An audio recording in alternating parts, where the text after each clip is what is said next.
You find out the rarest snowflake in the Myers-Briggs blizzard, the INFJ, ain't just some quirky introvert with big feelings, but maybe, just maybe, they're hanging out on the neurodivergent spectrum. Empathy's firing like a damn live wire, and the future, yeah, it's playing on repeat inside their heads. So tonight, we're ditching the cozy advocate label and asking the real question. What if your go-to counselor pal is running an autistic-style operating system in stealth mode? Buckle up, folks, because by the end of this, you're going to see why the INFJ brain might just belong in the same research papers as ADHD hyperfocus, autistic masking, and monotropism obsession. Alright, so first up, we got mirror neuron overdrive. Imagine you're just walking, right? And you pass some schmo with a bum ankle, and suddenly you feel a freaking stab in your own leg. That's your empath mirror neuron system going nuts. And get this, it's the default setting for a lot of INFJs. Brainiacs are saying that hyper-responsive mirror neurons are linked to extreme affect sharing, which they also see in these so-called hyper-empathic autistic profiles. So, this constant visceral resonance, that's why INFJs flinch at violent movies, why they cry over the news, and why they literally absorb all the emotional junk in a room. The brain's treating other people's pain like it's actionable data, flooding the system with stress hormones like it's a freaking physical injury, one of the several markers experts flag as neurodivergent sensory affective coupling. Next up, let me tell you about something I like to call predictive pattern hyperfocus. So, inside the old INFJ cranium, right, you got introverted intuition running this endless Bayesian model thingy, hoovering up all these micro patterns and spitting out future probabilities. I mean, who needs a crystal ball, am I right? Functional MRI work on predictive coding. You know, it shows similar neural loops in autistic participants who, get this, see the next frame before it even happens. The upside? Visionary leaps and uncanny gut calls. The downside? Zoning out of reality because the mind's too busy A/B testing timelines. Friends, they call it spaciness. Neuroscientists, they call it sticky or springy attention, a form of hyperfocus that resists toggling once it's locked on. Tough crowd, I tell you. Thirdly, we got sensory backlash loops, or as I like to call it, the SE grip storm. Under sustained stress, the INFJ's weakest function, that's extroverted sensing for you laymen, just slams the controls. Suddenly, this normally ethereal advocate is doom-scrolling at 3 AM, binging neon-lit videos or just gagging at fabric textures. Clinicians record identical spikes of sensory overwhelm in autistic shutdowns, bright light headaches, texture aversion, and those charming get-everything-off-my-skin moments. What looks like dramatic moodiness is really just a nervous system in red alert, proving that inferior function hijacks can mimic sensory processing disorder symptom for symptom. Go figure. Fourth, semantic saturation and alexithymia light. Ever repeat a word till it just completely loses its meaning.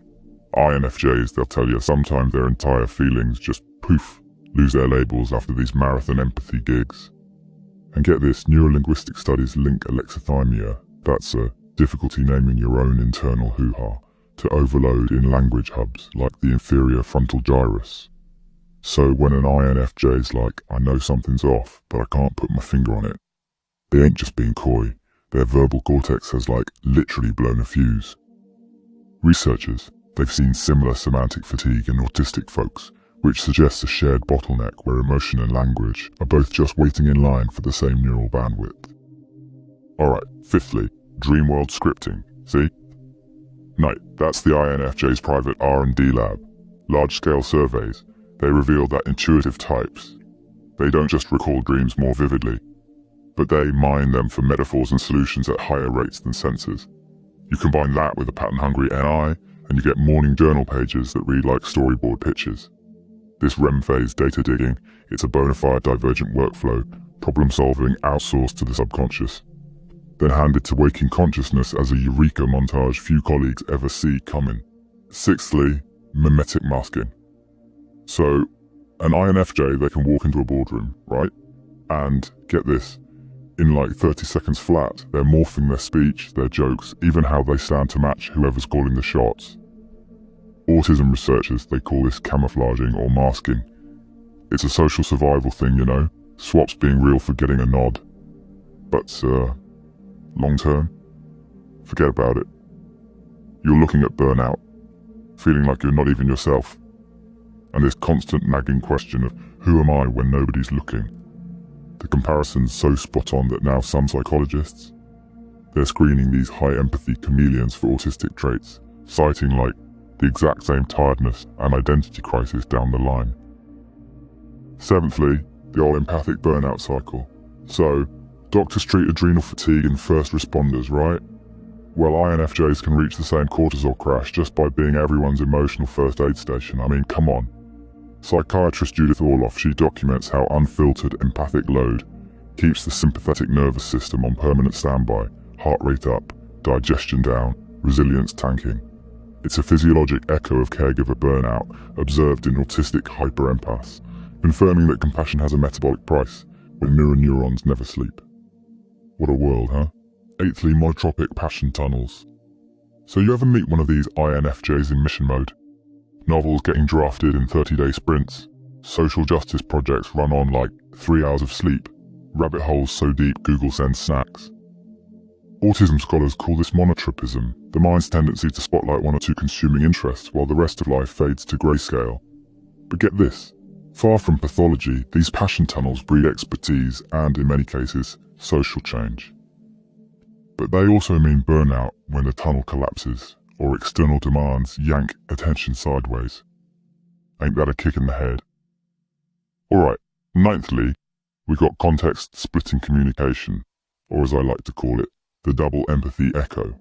So why do INFJs always feel like they're talking to a wall, even when they're laying down perfect English? Well, the double empathy problem, see, suggests that communication ain't failing because of the person, it's failing because of the wiring. INFJs, they're talking in like nested metaphors and unspoken subtext, right?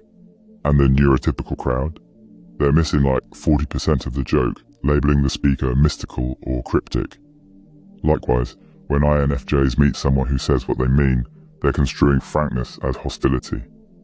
The mismatch proves that getting the message depends on shared cognitive wiring, not vocabulary size. Tenthly, paradox comfort zone. You know, most people, they hate contradictions. INFJs, we roast marshmallows over them. Research on dialectical thinking. It shows comfort with opposing truths correlates with creative problem solving and coping flexibility, all traits celebrated in neurodivergent leadership studies. The INFJ simultaneously holds logical analysis and gut-level empathy, introversion and public speaker charisma, and they call confused, nah, our brains. They just run on a broader bandwidth, making room for the messy both and realities that tomorrow's problems, they'll demand it. So next time someone tells you Myers-Briggs is just a parlor game, ask them why peer-reviewed journals keep stumbling over autistic-style empathy loops, ADHD-class hyperfocus, sensory processing spikes, and dialectical cognition inside the very profile that shows up last in the population stats. Maybe the INFJ isn't a mythical unicorn after all. Maybe they're a well-documented neurological remix reminding us that different brains often write tomorrow's blueprints.